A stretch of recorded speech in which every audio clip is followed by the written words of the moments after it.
Charles Frekk, becoming progressively more and more depressed by what was happening around him, decided finally to off himself. There was no problem in the circles where he hung out in putting an end to yourself. He just bought a large quantity of downers and took them with some cheap wine. The planning part had to do with the artifacts he wanted found on him by later archaeologists.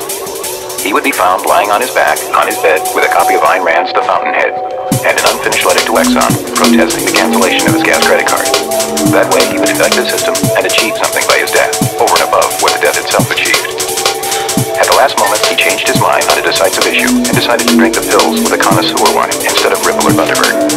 So he set off on one last drive, over to Tiny's Liquors, which specialized in fine wines, and bought a bottle of 2001 Azalea Springs Merlot, which set him back almost $70. Back home again, he uncorked the wine, let it breathe, drank a few glasses of it, and tried to think of something meaningful but could not. And then, with a glass of Merlot, gulped down all the pills at once. However, he had been burned. Instead of quietly suffocating, Charles Frekk began to hallucinate.